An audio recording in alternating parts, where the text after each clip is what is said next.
my folder name, which is my actual ad group, must be tattoo design. Because here's what Google is. Google is a piece of software. That's what you have to understand. Google is simply a piece of software. And if you give the software the right information, it will give you the right information back. So Google's looking at my campaign, and their software is automatically, at first, going through and saying, the big folder is about tattoo design. It says tattoo design on it. The subfolder is actually about tattoo design. That's the ad group. The ad has tattoo design in it. In the headline, the ad has tattoo design actually in the body, and the URL that they're sending the traffic to has tattoo design in the actual URL. So at this point, without even them going to the actual website, they know that this site is relevant. This is more relevant than anything you could possibly do if we've done all those things. Does that make sense? Yes? Okay, so now, the secret, though, part of it is in the question mark. If you look at the question mark that I had, my particular ad has a question mark. This actually is my ad. I have a question mark right there in between. Now, why would I put a question mark? Because it wasn't there before. Well, here it is. Pay very close attention because you're not going to hear this from anybody else. And the reason is because I came up with this concept a few, I guess it was last year, 2 years ago almost. And here it is. So are you ready? Yeah. Here's the secret of the question mark. Anything you put after the question mark means absolutely nothing. That's the secret. That's why it works. Let me explain. So it doesn't change where people go. This is what you need to understand. What it does, though, is they go to the same exact page. For example, if you go to yahoo.com, if you go to yahoo.com right now, www.yahoo.com !Armin-Morin, you still go to Yahoo. Yahoo doesn't like me enough to give me my own page. You still ultimately end up going to Yahoo's main page. So it doesn't change it. So why use it? Why use it if it doesn't change where we're going? The only reason why we use this is because we can actually get our keyword, in this particular case my keyword would be Armin-Morin, in the URL. Okay, let me explain. So why is it important? By using the keyword, you give Google exactly what they want, which is the keyword in the actual URL address. And success is achieved. I want you guys to think about this for a moment. Success is achieved not by trying to manipulate a system. Here's what happens. Inevitably, and I've seen it so long, I've been doing this since 1996, I see marketers come in, they see something, and especially with Google, this is the big one. They're like, I'm going to manipulate it. I'm going to make Google do my evil bidding, right? No, you're not, because you're going to screw up the system and Google's going to slam you down. And whatever you do, and if you try to cheat the system, Google will slam you down again. This is not manipulating the system, what I just showed you. What it is we're working inside the system. I know Google's rules. So by simply doing this alone, we can make our ads more relevant. And by being our ads more relevant, what's going to happen is all of a sudden, we start getting lower pay-per-click because Google increases what's known as our quality score. The more relevant our ad, the higher our quality score. The higher our quality score, the less money we pay. That's the secret. That's how it works. So by simply doing a small modification like this, we can actually get Google to make us pay a little bit less money. Is it like the little blue pill? The answer is no. It's not the little blue pill. It's not gonna solve all your problems regarding Google, but it's one technique that you can use immediately today to start doing it. See, if you do this, Google rewards you by making you pay lower cost per click. And you win. You win. They win, you win. That's the key to this whole thing. But Google has another secret, and this is how I literally generate millions of visitors to my website every single month. And what this is this.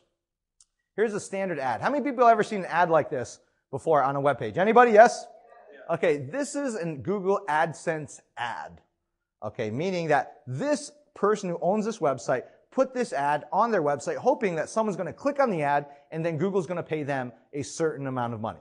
Make sense? So now, what's going to happen though is we did a search, we found this particular site, maybe it's relevant to our topic, and then we see this ad on there. But because we know this is Google, what we can do is a couple different things. First of all, we notice that there's 4 ads shown. That's the key. There's 4 ads shown right here. But I want to advertise on that site because maybe that site is in the #1 position for my topic. Maybe they're listed on the first page of Google. Remember, I told you that you'll never be there on the #1 page, right? I didn't say we couldn't piggyback off somebody else. So they have their ad there. Now I want to advertise them because their website is listed number 1. So what I'm going to do is this. I don't just want to advertise them there. I want to do something else. I want to go to that site and I want to tell Google, I want to advertise on this page where this ad is being shown. But what I want to do is I want to kick off the person in number 1 position. And then I want to kick off the person in the number 2 position. And then I want to kick off the person in the number 3 position. And then I want to kick off the person in the number 4 position. And I want to replace them all. In fact, not only do I want to replace them all, I want to replace them all, and I want you to blow up my ad this big, and I only have 1 ad. Now, which ad do you think is better? The first ad, if I could advertise there and be just one of these little tiny people on the page, or I can go there and I can say, Google, I want you to kick everybody else off the page, and I want you to give me that spot. And I want you to give me exclusive rights to that spot. Would that be cool? That is powerful, because now I can control the advertising on any page I want to. And if it's even if it's one of my competitors, here's a little secret.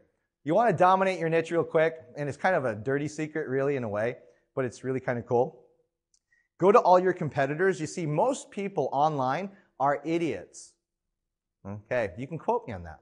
Most people online are idiots. And here's the reason why. They're looking for the quick buck. And here's what I mean by the quick buck. When they have their blogs, right? Many of your competitors have blogs. And everyone says, you should monetize your blog. You should monetize your blog. And so what they think by monetizing their blog, what they do is they put Google ads on their blog. Okay? Now this is where it comes cool. So they have Google ads running on their blog. You look up all your competitors. They have Google ads running, and not everyone will, but some of them will. So then all of a sudden what you say is, if I can advertise on Google, and I can advertise on almost any site that I want to using this technique, wouldn't it be cool if I could advertise maybe on my competitors' blogs? Wouldn't that be something? I almost said something else. But anyway, wouldn't that be something, right? If you could advertise on somebody else's blog, your competitor's blog. Well, you just go there and say, I want to advertise on that blog, and Google will let you. That's the way it works. And I'll explain in detail how this works. So here's what it works. You can advertise on specific sites. So here's how it works. You go to Google. You search Google for your topic. You simply go to the search engine, you type in the search engine, you type in your topic. I don't care what your topic is. Bridal gowns, let's use that since we used it earlier. Then we're going to find the top 10 to 20 sites, meaning all we're going to do is we're simply going to open up each one of the first 2 pages of Google into new browser tabs or new browser windows. And all we're going to do is we're going to look for Google ads on it. So then we're going to look to see if each one of these pages have Google ads. If it has a Google ad, we keep it. If it doesn't have a Google ad on it, we get rid of it. At that point, we tell Google that we want to advertise on specifically those sites that we found Google ads on, and then I tell them I want to kick everyone else off the page. That's going to be kind of cool. So here's the coolest part. I'm going to tell Google that I don't want to pay on a pay-per-click basis. I don't want to pay them on a pay-per-click basis. I don't want to pay per click. What I want to do is I want to pay you 25 cents to as much as $3 every time my ad is shown 1,000 times. That's what I'm going to tell them. So again, 1,000 times. It doesn't matter how many times they click on my ad, I'm not going to pay you 1 damn penny.